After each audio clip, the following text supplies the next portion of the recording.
누가복음 2장 1절부터 7절까지의 말씀, 우리 한 절씩 같이 교독하도록 하겠습니다. 제가 먼저 읽겠습니다.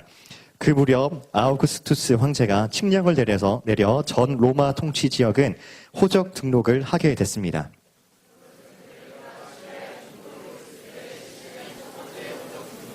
그래서 모든 사람은 호적을 등록하기 위해 각각 자기 고향으로 갔습니다.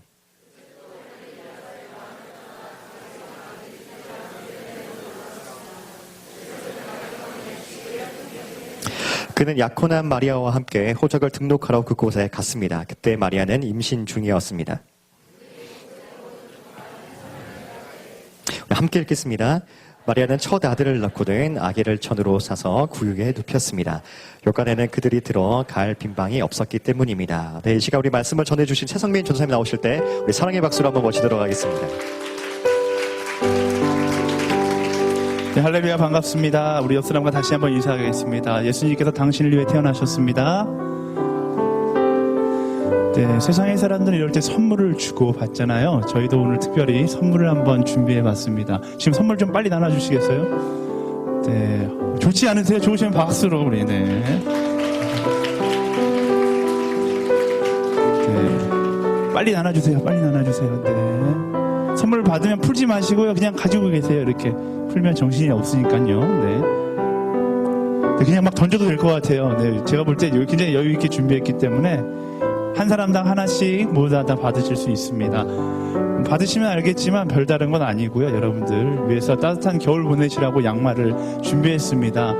이 크리스마스 선물 양말은 좀 새로 왔으면 좋겠어요. 신을 때마다 예수님 태어나신 것을 기억하면서 예수님이 나를 위해 오셨구나 이거 묵상하고 자기 전에 기도하면서 잠잘 수 있는 여러분들에게 특제화되어 있는 양말이 되었으면 좋겠습니다. 네, 다 받으셨나요? 네. 양말 집어넣지 마시고 가방에 벌써 집어넣으시는 분들이 계세요. 네, 잠깐만 들고 계셨으면 좋겠습니다.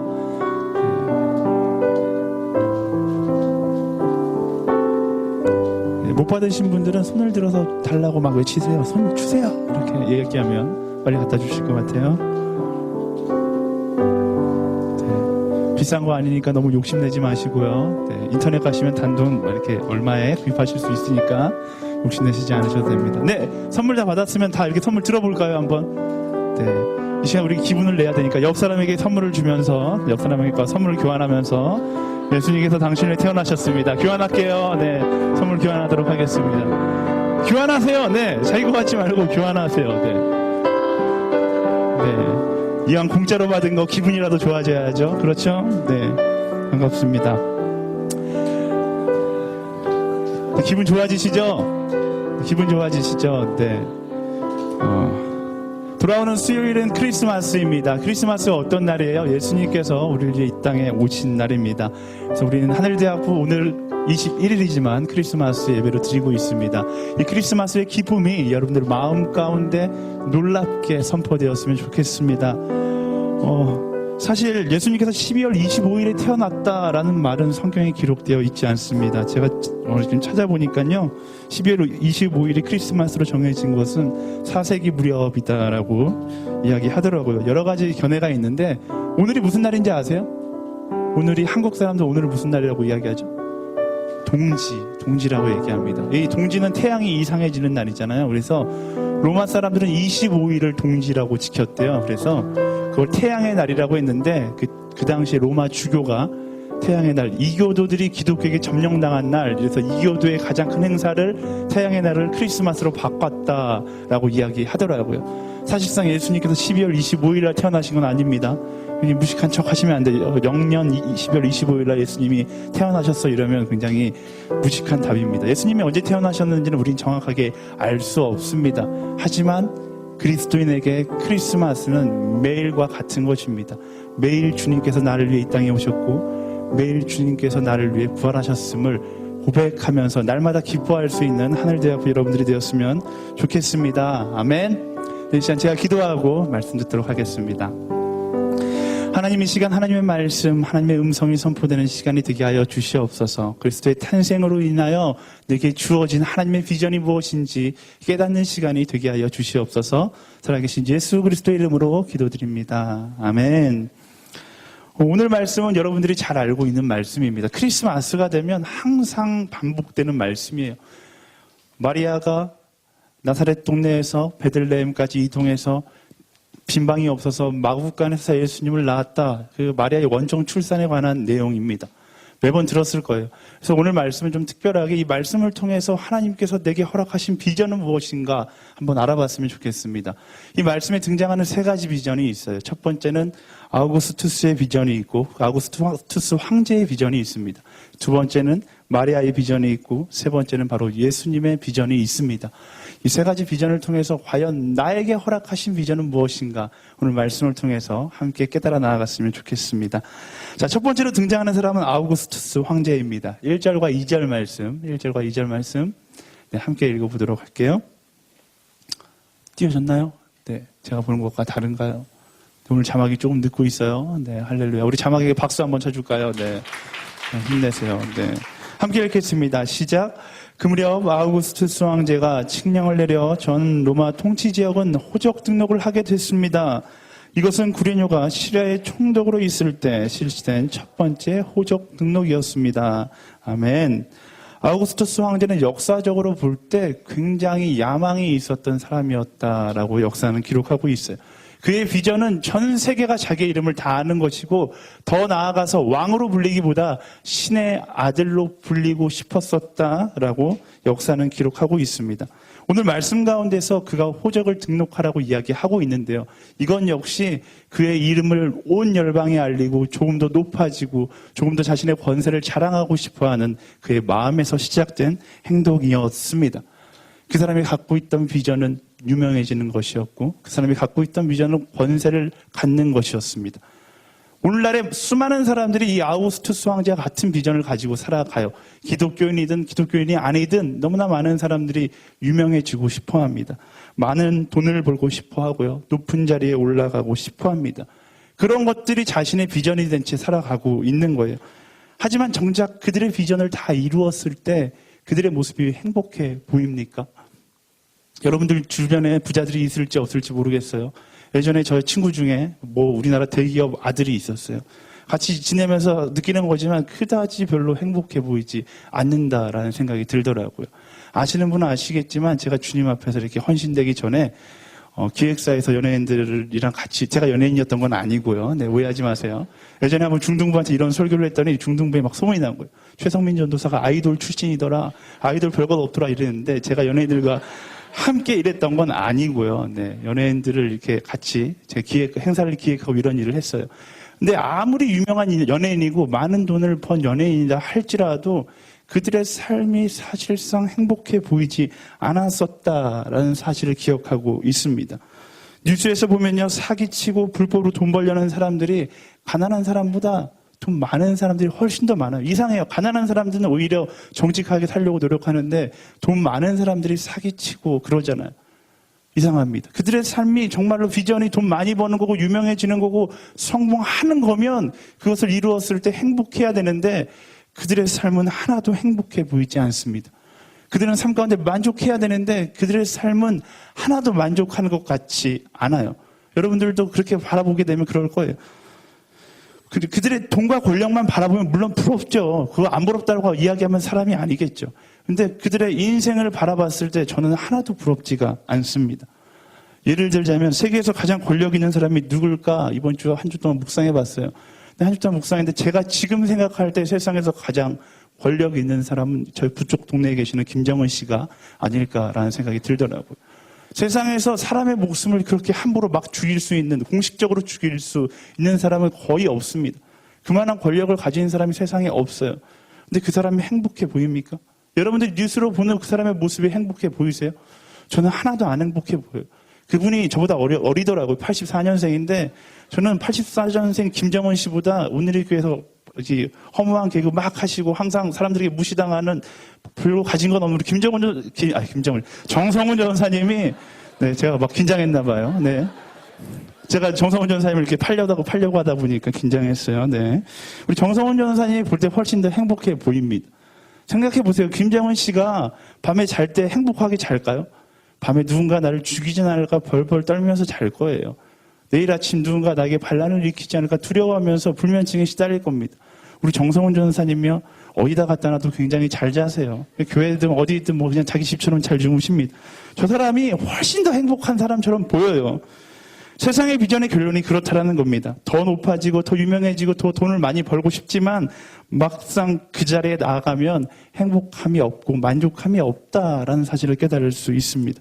사실 엄밀한 의미에서 생각해 보자면 세상 사람들이 가지고 있는 그런 비전은 비전이라고 말할 수 없는 거예요. 뭐라고 이야기해요? 그걸 우리는 야망이라고 이야기하는 것입니다. 사랑하는 여러분, 야망과 비전을 혼돈하지 않는 여러분들이 되었으면 좋겠어요. 야망이 무슨 뜻이에요? 제가 오늘 아침에 사전을 찾아봤어요. 야자가 들야자더라고요. 들야. 야망. 들에서 꾸는 소망이 야망이에요. 이렇게 잘 모르잖아요. 우리가 정당을 이야기할 때 여당과 야당이라고 이야기하잖아요. 여당과 야당. 이때 야자가 같은 야자예요. 그러니까 1등을 여당이라고 이야기하고 2등을 야당이라고 하는 거예요. 들에서 가고 싶은 꿈, 들에서 꾸는 꿈, 도시로 나아가는 꿈이에요. 그러니까 2인자가 꾸는 꿈, 1인자가 되는 것을 꿈꾸는 것을 우리는 야망이라고 이야기합니다. 조금 직역하자면 2인자가 꾸는 꿈이 야망이고 1인자가 준 꿈이 비전이라는 것입니다. 그래서 우리가 정말로 항상 더 높아지려고 꾸는 꿈은 야망이라고 이야기하는 거고요.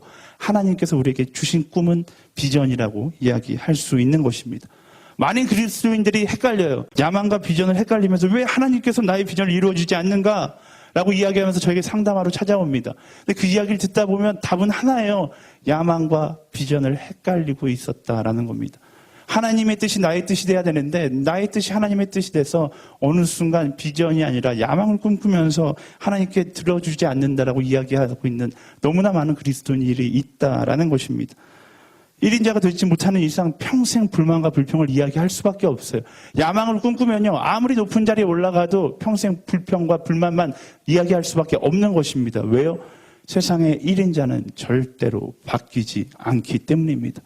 누가 1인자예요? 이 세상을 창조하시는 하나님께서 1인자예요. 야망의 목적은 내가 세상의 주인이 되고 싶은 건데 아무리 내가 주인이 되려고 해도 이 세상의 주인은 아무도 될 수 없습니다. 몇 억을 보고 몇 조를 번다 할지라도 엄청나게 많은 돈을 가지고 있다 할지라도 이 전 세상의 주인이 될 수 있는 사람은 세상에 아무도 없습니다. 오직 한 분만 가능한 거예요. 바로 하나님이라는 겁니다. 그렇다면 행복하게 사는 것은 무엇이냐? 내가 1인자가 되기 위해서 목숨 걸고 살아가는 것이 행복하게 사는 방법이 아니라 하나님께서 내게 허락하신 비전, 1인자가 내게 주신 그 비전을 따라서 살아가는 것이 바로 행복하게 살 수 있는 비결이다라는 것입니다. 아우구스투스 황제가 정말로 유명해지고 높은 지위를 갖고 높은 권력을 가졌다 할지라도 그의 인생은 결국 죽음을 맞이했고 초라한 마지막을 맞이했어요. 야망의 끝은 그런 거예요. 하지만 비전의 끝은 하나님께서 주시는 영광의 자리인 것입니다. 사랑하는 하늘대학교 여러분들, 야망이 아니라 비전을 꿈꿀 수 있는 주의 사람들이 되기를 예수님의 이름으로 축복합니다. 그런 비전의 길을 걸어갔던 한 사람이 바로 다음에 등장해요. 누구냐면 마리아입니다. 마리아는 가브리엘 천사가 찾아오고 난 후에 아이를 잉태하게 됐습니다. 그리고 그 아이가 요셉과 마리아 사이에서 육체적 관계를 통해서 생긴 아이가 아니라는 사실을 그 누구보다도 마리아가 정확하게 알고 있습니다. 마리아는 지금 뱃속에 임신을 했는데요. 그 임신한 사람이 누구예요? 마리아가 알고 있기로 이 땅을 구원할 메시아다라는 겁니다. 상식적으로 생각을 해볼 때 메시아를 임신했다고 생각을 해보세요. 메시아를 임신했다고 생각하지 않고 그냥 아기를 임신했다고 생각해도 우리는 어떻게 살아갑니까? 날마다 클래식 음악을 틀어놓고 태교라고 그러죠. 요가 같은 걸 하면서 아이에게 좋은 것만 하려고 엄청나게 노력합니다. 절대 밖으로 멀리 돌아다니지 않아요. 아이가 좋아할 만한 음식만 먹고 최대한 뭔가를 해서 마지막 10개월이 지났을 때 아기를 낳습니다. 그게 산모들의 태도인데 오늘 말씀 가운데 나타나는 마리아의 태도는 굉장히 이상합니다. 4절에서 5절 말씀 함께 읽어보겠습니다. 네, 시작. 요셉도 갈릴리 나사렛 마을을 떠나 다윗의 마을인 유대 땅 베들레헴으로 올라갔습니다. 요셉은 다윗 가문의 직계 혈통이었기 때문입니다. 그는 약혼한 마리아와 함께 호적을 등록하러 그곳에 갔습니다. 그때 마리아는 임신 중이었습니다. 마리아가 그 만삭이 몸을 이끌고 요셉과 함께 나사렛을 떠나서 베들레헴에 갔다라고 말씀은 이야기합니다. 그 여행에 주치의가 따라붙은 것도 아니고요. 마리아가 전에 아이를 낳아본 경험이 있었던 것도 아닙니다. 그와 함께 갔었던 건 평생 목수질밖에 해본 적이 없었던 요셉, 무식하게 생긴 한 남자, 한 사람이었다라고 말씀을 기록하고 있어요. 지도를 펴서 딱 보니까 나사렛에서 베들레헴까지 150km 정도 거리더라고요. 그 거리가 얼마나 되는지 정확하게 알 수가 없어요. 말씀은 기록하는데 유대 땅 베들레헴으로 올라갔습니다라고 표현합니다. 한국 사람들은 대전에서 서울로 올라간다 이러니까 올라가는 게 별 의미가 없다라고 생각하는데 성경에 올라갔습니다라는 의미는 진짜 올라갔다라는 거예요. 험한 길을 타고 올라갔다라는 겁니다. 그냥 아스팔트로 깔린 도로가 아니라 아주 험난한 길을 150km라는 길을 걸어갔다라고 말씀은 기록하고 있습니다. 상상이나 할 수 있는 장면입니까? 아이를 임신한 엄마가, 그것도 임신을 3개월, 4개월도 아니고 오늘, 내일 나올지도 모르는 그 상황 가운데 그 험난한 길을 걸어갔다라는 거예요. 평범한 아기를 임신한 사람도 아니에요. 누굴 임신했어요? 이 땅을 구원할 메시아를 임신한 아줌마가 아니군요. 네, 미안해요. 네. 마리아 죄송합니다. 네. 이 땅을 구원할 메시아를 임신한 마리아가 무리에서 목숨을 걸고 그 길을 걸어갔었다라고 말씀은 이야기합니다. 이해가 되세요? 말씀을 두 절 그냥 막 읽었는데 막상 돌이켜서 생각해 보니까 말이 안 되는 거예요. 말이 안 되는 거예요. 게다가 여러분 잘 알고 있다시피 마리아는 처녀인 시절 아이를 잉태했기 때문에 마을 사람들이 뭘 의심하고 있었어요? 저 여자가 혼전 성관계를 했을지 모른다라는 것을 의심하고 있었어요. 만약 그것이 걸리면 그 당시의 법에 따르면 돌로 맞아 죽어야 되는 법이에요. 말씀이 기록하기를 마리아는 숨어 지냈다라고 이야기하고 있습니다. 그런데 집 밖으로 나와서 그 먼 여행을 떠난 거예요. 죽을지도 모르는 선택을 해서 마리아가 베들레헴을 향해서 갔다라는 거예요. 마리아의 가족들이 마리아를 말렸을 것입니다. 요셉도 그를 말렸을 거예요. 그런데도 굳이 마리아가 이 머나먼 여행길을 떠난 이유는 무엇일까? 저는 궁금해지기 시작했습니다. 여러분들 안 궁금해요? 다 아시나 봐요. 왜 떠났는지. 네. 이 말씀을 읽으면서 이런 장면들이 있어요. 왜 마리아는 떠났을까? 저는 제가 생각하기에 굉장히 신학적인 문제 중에 우리가 답을 전혀 찾을 수 없는 문제들이 좀 있습니다. 하지만 이런 장면에서는 우리가 성경적인 지식을 가지고 거룩한 상상력을 발동해 보면 답을 찾을 수 있습니다. 대학생들이 이런 묵상을 굉장히 많이 했으면 좋겠어요. 제가 항상 이야기하잖아요. 말씀을 읽을 때는 어떻게 읽으라고요? 네, 구연 동화를 읽듯이 읽으라고요. 그러면 이런 장면에서 답이 보이기 시작합니다. 왜냐하면 내가 말씀 가운데 들어가 있다라는 그 상상 속으로 들어갈 수 있기 때문입니다. 여러분들이 잘 아는 책 사무실의 죄수라는 책 아세요? 잘 모르시나 봐요. 네. 세왕 이야기라는 책 아시죠? 잘 모르시나 봐요. 여러분들 서점 가서 꼭 사보시길 바랍니다. 진 에드워드 목사님이 쓰신 책인데 이 성경 이야기를 거룩한 상상력을 가지고 쓴 이야기예요. 여러분들 그 책을 읽으면 성경이 이렇게 재밌는 책이었어? 이렇게 깨달을 수 있을 겁니다. 소설 좋아하시는 분, 상상하시는 거 좋아하시는 분들 그 책 꼭 읽으세요. 적으세요. 진 에드워드 이름 적으세요.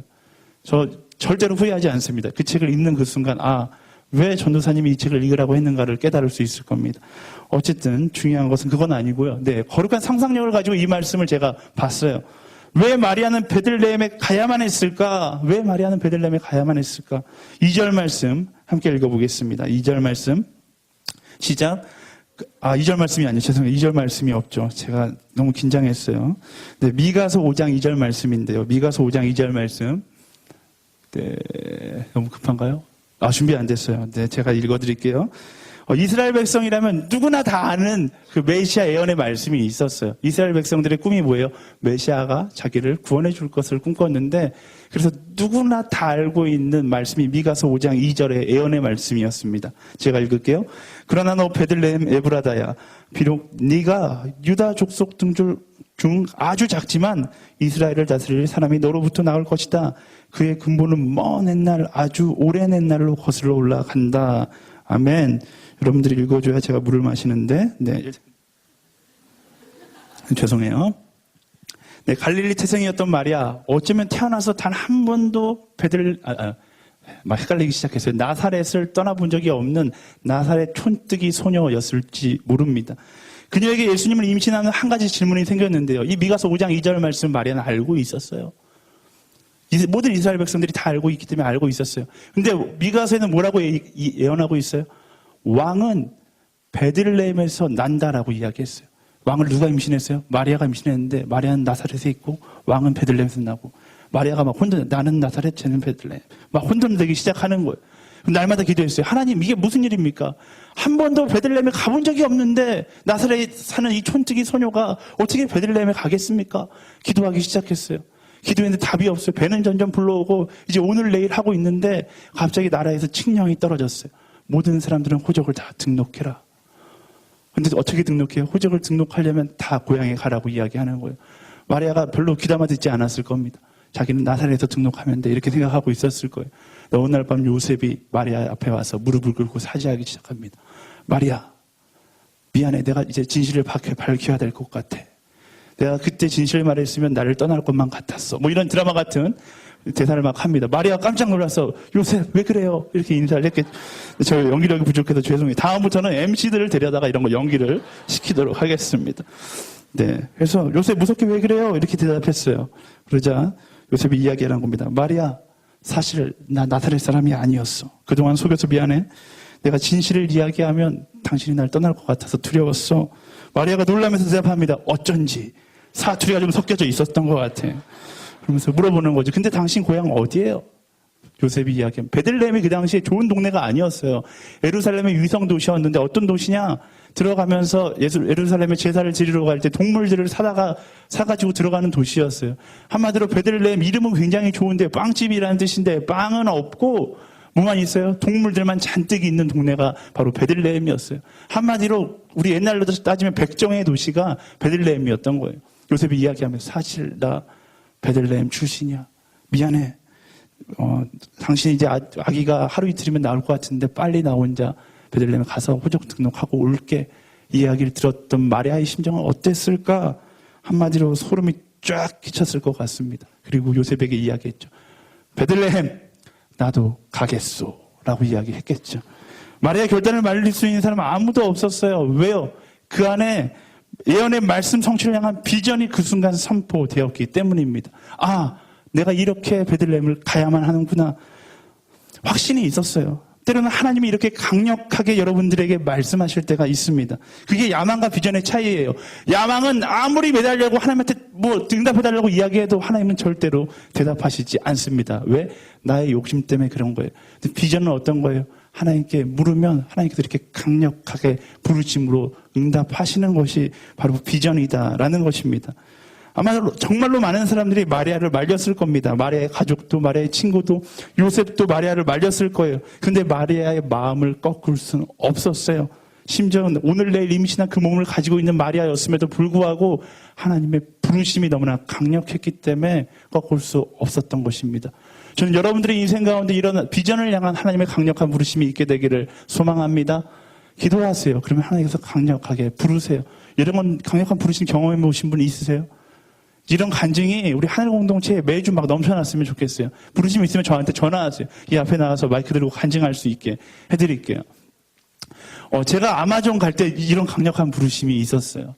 제가 2010년도, 2009년도인 것 같아요. 2009년 6월 달에 한국의 다큐멘터리 영화가 개봉됐어요. 여러분들 아시는 분들은 아실 거예요. 소명이라는 영화 개봉됐습니다. 아마존 선교사님을 다큐멘터리를 찍은 영화예요. 근데 마침 제가 그 당시 서빙국 중등부에서 사역을 하고 있었는데 우리 중등부 선생님 중에 그 영화 홍보를 담당한 선생님이 있었어요. 저한테 얘기하는 이건 전도사님이 꼭 봐야 되는 영화입니다. 제가 너무 바빠서 그 영화 볼 시간도 없었고 영화에 관심도 없었어요. 제 평생 아마존이라는 것을 생각해 본 적도 없고 저는 사실 서부 아프리카를 꿈꾸면서 기도했던 사람이었습니다. 괜찮다. 시간 되면 가서 보겠습니다라고 이야기했어요. 선생님이 매주 저를 볼 때마다 하는 얘기가 전도사님이 꼭 봐야 되는 영화입니다. 이야기하는 거예요. 그때까지는 무시하고 지냈어요. 어느 날 금요일 오후였는데 정확하게 기억해요. 금요일 오후에 문자 메시지 3통이 연달아 왔어요. 3명 다 각기 다른 사람인데 저한테 똑같은 이야기를 하고 있는 거예요. 소명이란 영화가 개봉했던데 너가 꼭 봐야 될 것 같다라는 거예요. 그 문자를 보고서 뭔가 하나님의 강력한 부르심이 있다라는 생각이 들었어요. 강력한 부르심이 있구나. 그래서 그 당시에 제가 굉장히 외로웠는데 그 당시 제가 굉장히 좋아했던 학교 후배를 데리고 영화관에 같이 갔어요. 아마 같이 영화를 봤으면 지금 제가 이러면 안 되겠군요. 네. 어쨌든 방송이 녹화되고 있어요. 네. 어쨌든 그 자매가 갑자기 문 앞에서 머리가 너무 아프다고 하고서 집에 가는 거예요. 그래서 외롭게 혼자 영화를 볼까 말까 갈등하다가 영화관에 들어가서 영화를 봤어요. 근데 영화가 선교지에 대해서 너무 적나라하게 이야기하는 영화예요. 보통 다큐멘터리 하면 감동을 자아내야 되는데 이 소명이라는 영화는 선교지를 가지 못하게 만드는 영화예요. 선교지가 이렇게 힘들다라는 것을 보여주는 영화였습니다. 근데 영화를 보면서 펑펑 울었어요. 하나님, 나는 선교하겠다라고 결단한 사람인데 그동안 내가 선교를 피하고 있었습니다. 영화를 보면서 막 눈물이 나더라고요. 극장 이름이 잘 생각이 명동극장인가에서 본 것 같은데 서빙고 본당으로 돌아와서 본당에서 무릎을 꿇고 기도했어요. 하나님 부르시면 제가 어디든 가겠습니다. 말씀하시면 제가 어디든 달려가겠습니다. 그렇게 기도하고서 집에 갔는데요. 진짜 기적과 같이 다음날 아침 9시에 저한테 전화가 딱 왔어요. 제가 그 당시에 소속돼 있던 선교단체가 성경번역 선교회거든요. 성경번역 선교회 간사님이 저한테 전화를 한 거예요. 최성민 전사님 잘 지내시죠? 한 2년 만에 저한테 처음 전화를 했어요. 네, 잘 지내고 있습니다. 혹시 단기 선교 나가실 생각 없으세요? 이렇게 묻는 거예요. 그래서 제가 어떻게 알았냐고 단기 선교 나가려고 지금 기도하고 있었다고 부르시면 다 가겠습니다. 라고 이렇게 이야기했어요. 근데 어디로 가야 됩니까? 라고 물었는데 굉장히 놀라운 일이 그 간사님이 저한테 이렇게 묻는 거예요. 혹시 소명이란 영화 보셨어요? 제가 막 소름이 끼치기 시작했어요. 그리고 제가 어저께 보고 왔어요. 그래서 간사님이 이야기하는 거예요. 바로 그 소명의 주인공 강명관 선교사님이 단기 선교사를 요청했는데 우리 선교단체 스태프들이 다 모여서 기도하다가 한 사람이 나온 게 전도사님입니다. 전도사님이 가셨으면 좋겠습니다. 제가 어떻게 뭐라고 얘기했겠어요? 하나님께서 그렇게 강력하게 부르시는데 제가 대답했어요. 가겠습니다. 하나도 걱정하지 않았어요. 그 당시에 물론 몰랐어요. 선교 브라질로 가는 게 엄청나게 많은 예산이 들어가거든요. 몰랐어요. 다 포기하고서 가겠습니다. 그 당시 사모하던 자매도 포기하고 학교도 포기하고 사역도 포기하고 그냥 갔어요. 수많은 사람들이 말렸습니다. 너 미친 거 아니냐? 잘 나가고 있는데 왜 가냐? 오늘 교회에서 전도사 사역 잘하고 있는데 왜 가냐? 심지어는 어느 목사님이 저한테 와서 막 화를 내시면서 가지 말아라고 이야기했습니다. 근데 제가 멈출 수 있겠어요? 멈출 수가 없죠. 강력한 부르심이 있는데 제가 어떻게 멈출 수가 있습니까? 한 가지 더 할까요? 비행기 타려고 비행기표를 사야 되는데 돈이 없는 거예요. 비행기표가 가는 데만 300만 원이 들었어요. 왕복 600만 원짜리 비행기 티켓이에요. 그래서 왕복권은 못 끊고 가는 것만 끊으려고 했는데 살 돈이 없어요. 그래서 하나님 어떻게 합니까? 기타를 팔래요. 그래서 제가 기타를 팔았어요. 기타를 팔았는데 바로 그 순간 기타를 팔고서 돌아오는 순간 선교사님한테 전화가 왔어요. 뭐라고 전화가 왔냐면 최성민 전사님 기타는 꼭 가져오셔야 됩니다. 이렇게 전화가 온 거예요. 하나님 이게 무슨 일입니까? 하나님 원망하고 있는데 2시간 있다가 전화가 왔어요. 난생 처음 보는 전화번호였는데 기타 회사라는 거예요. 기타 회사에서 전화가 왔어요. 저기 혹시 전도사님이 선교 나간다는 이야기를 들었는데 기타가 필요하시지 않을까 해서 저희가 플로잉해드리려고 전화 드렸습니다. 라는 거예요. 그런데 제가 어떻게 안 갈 수 있겠어요? 하나님께서 그렇게 강력하게 부르시는데. 근데 이게 저의 얘기가 아니라 이제 여러분들이 간증이 될 줄 믿습니다. 여러분들이 인생 가운데 그런 기적이 일어나야 돼요. 언제요? 여러분들이 야망을 꿈꾸는 것이 아니라 비전을 꿈꾸면 하나님께서 이런 소름 끼치는 일들을 여러분들 인생 가운데 보여주신다라는 것입니다. 왜 하나님께서 나에게 비전을 보여주시지 않습니까? 이렇게 기도하시는 분들 먼저 내가 야망을 꿈꾸는가 비전을 꿈꾸는가부터 점검하세요.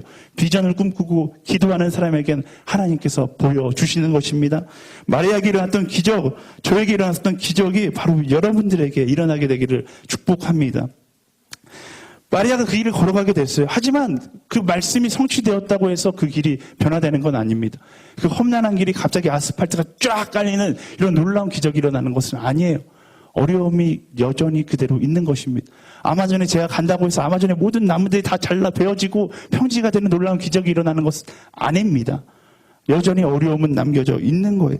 사실 하나님께서 보여주신 약속의 길, 비전의 길은요, 생각처럼 평탄하지만은 않습니다. 하나님께서 인도하시는 비전의 길인데 승승장구해야지 이렇게 생각하면 큰 오산이에요. 오히려 어쩌면 더 어렵고 더 고통스럽고 때로는 포기하고 싶을 정도로 너무나 많은 고난들이 도사리고 있습니다. 그런데 비전은요, 붙잡기만 해서 이루어지는 것이 아닙니다. 그 비전을 향해 철저한 희생과 노력이 우리에게 필요한 거예요. 결단한다고 해서 모든 것이 다 승승장구되는 것은 아닙니다. 그 비전을 이루기 위해서 엄청난 노력이 분명히 따라가야 된다는 거예요. 비전을 오해하지 마세요. 하나님께서 다 알아서 진행해 주시는 것, 이것이 비전이 아니에요.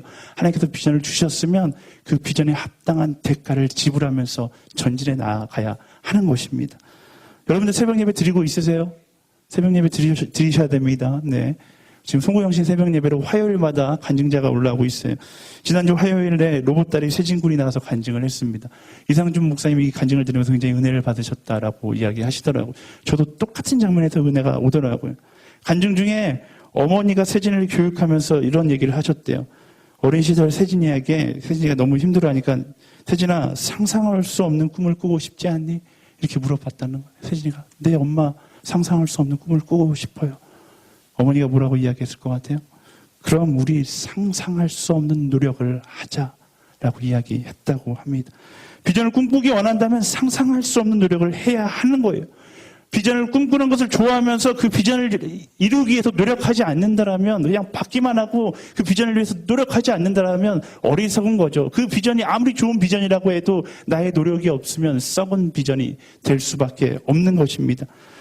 비전의 길이 힘들다 할지라도 달려가십시오. 제가 지지난주 설교했던 거 기억나죠? 그곳에 하나님의 비전이 있다라면 불가능해 보일지라도 그 불가능을 뚫고 나아가는 것입니다.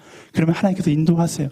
비록 그 길이 험난해 보이고 고난이 도사리고 있다 할지라도 주 예수와 동행하니 그것이 하늘나라 찬양의 고백처럼 주님과 함께 걸어가면 그 고통의 길이 기쁨의 길이 된다는 것입니다. 믿으세요? 믿으세요? 돌파해 나가는 하늘 공동체가 될 줄 믿습니다. 자, 그럼 세 번째 비전 보겠습니다. 세 번째 비전은 바로 예수님의 비전입니다. 오늘 말씀 6절에서 7절 말씀 함께 읽어보겠습니다. 6절에서 7절 시작. 그들이 그곳에 머무르는 동안 해산할 때가 돼 마리아는 첫 아들을 낳고는 아기를 천으로 구유에 눕혔습니다. 아멘. 베들레헴에서 호적 등록을 마치고서도 이들은 그냥 돌아가지 않았습니다. 왜냐하면 이 원정 출산의 결말을 봐야 되는 거예요. 베들레헴에서 아기를 낳아야 되기 때문에 그 자리에 남아 있었다라고 이야기합니다. 여러분들 지금 밖에 나가면 굉장히 화려한 조명과 화려한 크리스마스 장식이 거리마다 되어 있습니다. 엄청나게 큰 플랜카드, 메리 크리스마스 막 이런 거 적혀져 있고요. 쇼윈도 안에 엄청나게 많은 선물들이 쌓여져 있습니다. 오늘날 크리스마스의 모습이 굉장히 화려한 모습이잖아요. 근데 최초의 크리스마스의 모습은 그렇게 화려한 모습이 아니었던 것 같습니다. 말씀에 의거해서 상상해보면 예수님이 태어나시는 순간은 정말로 외로웠습니다. 일단 지저분했어요. 일단 마구간이죠. 일단 지저분한 곳이었어요. 나귀나 이런 여러 가축들이 주변에 있었을 겁니다. 꿀꿀거리며 그 주변에 있고 냄새가 엄청 났을 거예요. 이지훈 목사님 오늘 설교하시는데 아주 제가 동감 가는 설교를 하셨어요. 우리 내년부터는 크리스마스 트리를 치워버리고 서빙고 그 본당 한가운데 말 구유를 갖다 놓자. 냄새를 견디는 크리스마스 해보자 막 이러시는데 과연 하실지 모르겠지만 어쨌든 크리스마스는 그랬다는 거예요. 화려한 크리스마스가 아니라 아주 초라하고 지저분했었던 크리스마스였다라는 것입니다. 의사도 없고 축하해주는 사람도 없는 외로운 밤, 인류의 메시아가 태어났다고 하기에는 너무나 외로운 밤, 그게 바로 최초의 크리스마스였습니다. 여러분들 중에 이보다 더 초라하게 태어나신 분이 있어요. 태어났는데 그 구유에다가 여러분들이 놓으신 분들이 있어요. 거의 대부분 이렇게 인큐베이터나 이런 데로 들어갔겠죠. 그렇죠? 저는 좀 특이하게 태어났어요. 저희 어머니가 집에서 저를 낳으셨어요. 저는 이게 특이한 건지 몰랐는데 초등학교 때 이제 설문조사를 하는데 집에서 태어난 사람 저만 손드는 거예요. 그래서 내가 특이하게 태어났구나.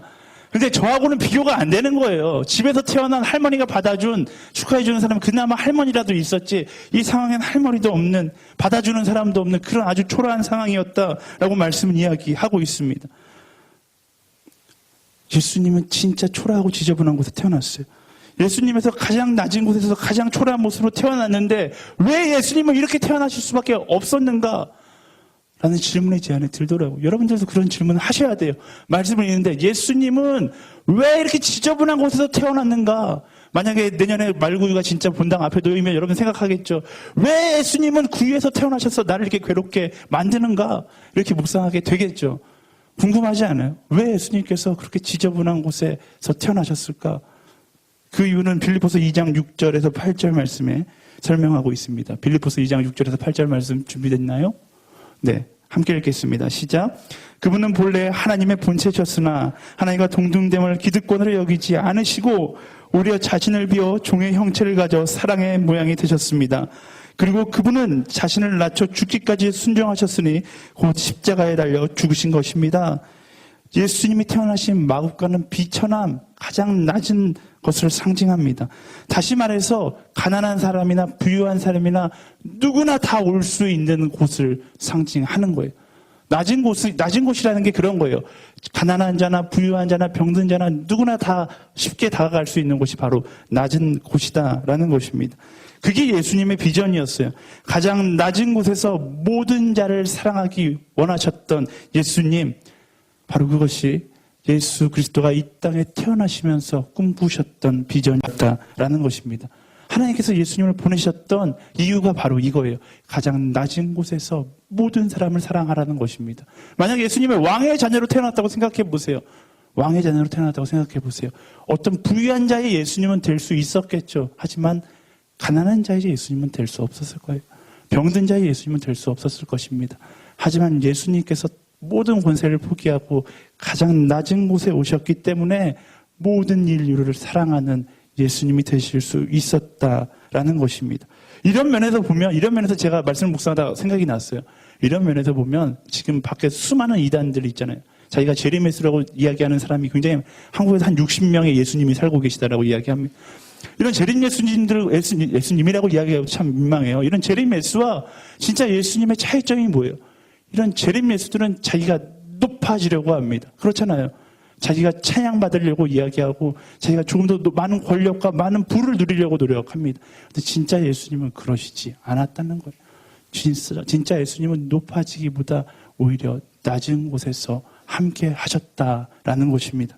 그것이 예수님의 비전이었어요. 예수님은 모든 사람을 구원하기 위해서 가장 낮은 마국간의 구유에 오셔서 가장 낮은 형틀 십자가에서 죽으셨습니다. 우리를 너무나 사랑하셨기 때문이에요. 이 땅의 가장 낮은 곳, 비천한 곳, 바로 그것이 예수님의 비전을 이루셨던 장소였다라는 사실입니다.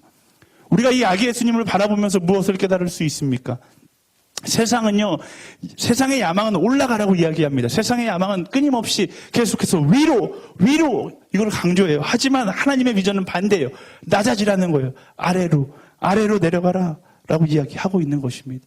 그리고 2000년이 지난 오늘 예수님께서 태어나신 것을 기념하는 바로 오늘 이 시간 예수님의 비전이 우리 가운데 선포되고 있는 것입니다. 어떤 비전이요? 아래로 내려가라라는 것입니다. 낮아져야 돼요. 내가 더 높아지려고 하는 것이 아니라 낮은 곳으로 갈 수 있는 사람이 되어야 합니다. 예수님을 닮기 원하신다고 날마다 기도하잖아요. 예수님을 닮기 원한다라면 예수님의 비전처럼 높아지려고 노력하는 것이 아니라 낮아져서 더 많은 사람을 사랑하기 위해서 살아가야 한다라는 것입니다. 낮아질 수 있으세요? 크리스마스를 맞이해서 우리는 아울렛이 가잖아요. 그게 어떤 거예요? 낮아지는 거예요. 예수 그리스도의 소식을 모르는 사람들 앞에 나아가는 것입니다. 크리스마스 때 다른 계획 가지고 계신 분들 있잖아요. 그 계획 다 포기하고 아울렛이 가고 예배 가운데로 나올 줄 믿습니다. 아멘. 크리스마스 때 밖에서 데이트하면서 희락락 거리는 것이 예수님께서 우리를 위해서 이 땅에 오시고 십자가에 죽으신 이유가 아닌 거예요. 예수님께서 우리에게 주신 비전은 열방 가운데 낮은 곳으로 나아가 그들에게 소망 되신 예수 그리스도의 소식을 전파하라는 것입니다. 그게 우리에게 말씀하신 아기 예수가 주신 우리의 비전이다라는 것입니다. 여러분들 데이트를 꿈꾸고 계신 분들 계실 거예요. 얼굴 보니까 12월 25일 날 우리 만나자 이렇게 이야기하고서 데이트를 기획하고 있는 커플들이 있습니다. 그 커플들 약속이 깨질 줄 믿습니다. 제가 너무 저주하나요? 근데 크리스마스의 주인은 커플이 아닙니다. 크리스마스의 본질을 흐트리는 그런 커플이 되지 않았으면 좋겠습니다. 같이 손잡고 예배 나오고 같이 손잡고 아울렛 가세요. 우리 자매님들 잘 들으세요. 멋진 오빠는요, 크리스마스 때 널 위해 많은 것을 준비했어. 이렇게 말하는 오빠는 안 좋은 오빠예요. 헤어지라고 하면 좀 그런데 오빠 회개시키세요. 오빠 아울렛 가라고 보내세요. 진짜 멋진 오빠는 크리스마스의 주인은 너가 아니라 하나님이야 라고 선포하고 아울렛을 떠나는 오빠가 멋진 오빠인 것입니다. 아멘. 형제님들도 잘 들으세요. 크리스마스 때 안 만나주면 삐지는 여자친구 있습니다. 근데 삐지는 여자친구 데려다가 두 손 잡고서 무릎 꿇히고 회개기도 시키세요. 크리스마스의 주인은 너가 아니야! 이야기하고서 크리스마스의 주인은 하나님이시다 선포하고 함께 무릎 꿇고 기도하고 아울렛 장소로 떠나세요. 자리가 없다고요? 고속버스 타고 떠나세요. 고속버스 타기 힘들다고요? 그러면 동네에 가서 기타 들고서 안 되는 실력으로 노방 찬양하세요. 그리스도를 향한 소식을 전하는 것이 우리에게 주어진 비전입니다. 사랑하는 우리 하늘대학교 솔로들 많잖아요. 크리스마스는 여러분들의 절망의 날이 아닙니다. 희망을 가지십시오. 커플들에게 선포하세요. 만나고 있는 커플들이 있다면 담대하게 선포하세요. 크리스마스는 너를 위한 날이 아니다. 하나님을 위한 날이다. 선포할 수 있는 그리스도인이 되어야 합니다. 그리고 솔로지만 하나님 나는 주님을 위해서 살겠습니다 하고 아울렛 지역 가세요. 아울렛 가서 열심히 주를 위해 뛰고 복음을 전하세요. 그 복음을 전하는 모습을 보고 반하여 커플이 되는 은혜가 있을 줄 믿습니다. 약간 일어났던 형제들이 있었어요. 제가 얼굴 보면서 참 안타까운 마음이 들었지만 여러분들 이번 아울렛을 통해서 하나님의 놀라운 축복의 역사가 있을 줄 믿습니다. 말씀을 정리하고 함께 찬양하고 기도했으면 좋겠습니다. 세상에 많은 사람들이 야망을 품고 살아갑니다. 하지만 우리는 야망을 품을 필요가 없는 존재예요. 왜냐하면 영원토록 변하지 않는 1인자가 이미 우리 마음 가운데 살아계시기 때문입니다. 우리가 할 건요, 야망을 내려놓고 그 비전을 주신 하나님께서 주신 그 비전만 가지고 전진해 나아가면 되는 것입니다. 여러분들의 비전이 무엇입니까?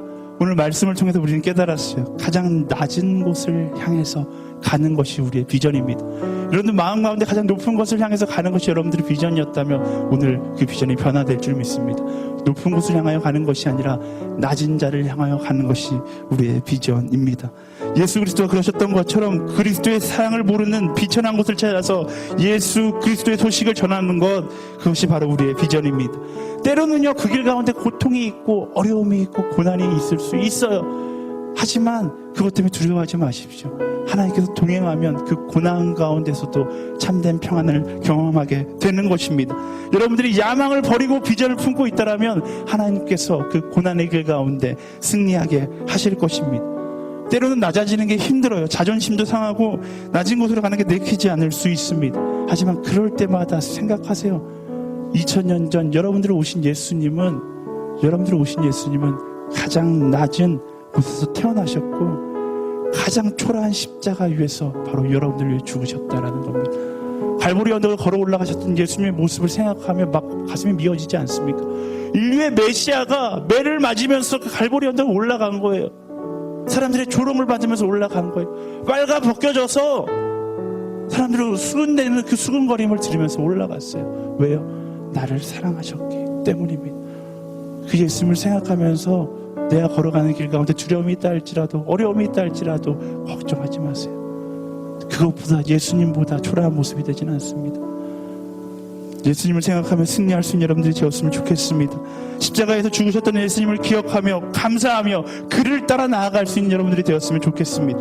사랑하는 하늘 공동체 여러분, 저는 우리 하늘 공동체가 야망을 품은 공동체가 아니라고 확신합니다. 사람들은 우리 공동체를 향해서 야망을 품었다라고 이야기할 수 있지만 우리만큼은 진실되자고요. 우리는 야망을 품은 공동체가 아닙니다. 우리는 무엇을 품었어요? 하나님께서 주신 비전을 품은 공동체입니다. 우리의 뜻을 이루는 공동체가 아니라 하나님의 뜻을 이루는 공동체입니다. 그래서 어떻게 해야 돼요? 낮아져야 돼요.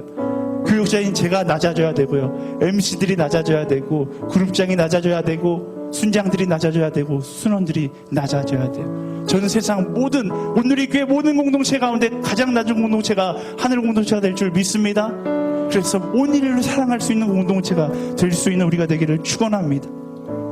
2014년을 시작할 준비를 하고 있어요. 2014년을 정리하는 12월입니다. 이 시간 우리 안에 있는 모든 야망은 다 내려놓고 예수님의 비전, 낮아짐, 바로 모든 인류를 사랑할 수 있는 가장 낮은 곳으로 나아가 주를 위해 노래할 수 있는 우리 하늘 공동체가 되기를 예수님의 이름으로 축원합니다. 오스왈드 챔버스가 오늘 아침 묵상해 보니까 이런 글이 있더라고요. 십자가가 없는 위로는 착각이다. 저는 오늘 이렇게 말씀을 정리하고 싶어요. 십자가가 빠진 비전은 착각이자 야망일 뿐입니다. 여러분 비전 가운데 십자가가 없다라면, 여러분 비전 가운데 예수 그리스도가 없다라면 그것은 야망에 불과한 것입니다. 그 야망을 내려놓고 주님 주신 비전을 붙잡고 나아갈 수 있는 여러분들이 되기를 예수님의 이름으로 축원합니다. 우리 다 같이 일어나서 함께 결단하며 찬양했으면 좋겠습니다. 하나님, 낮은 곳으로 나아가 십자가 복음을 선포하는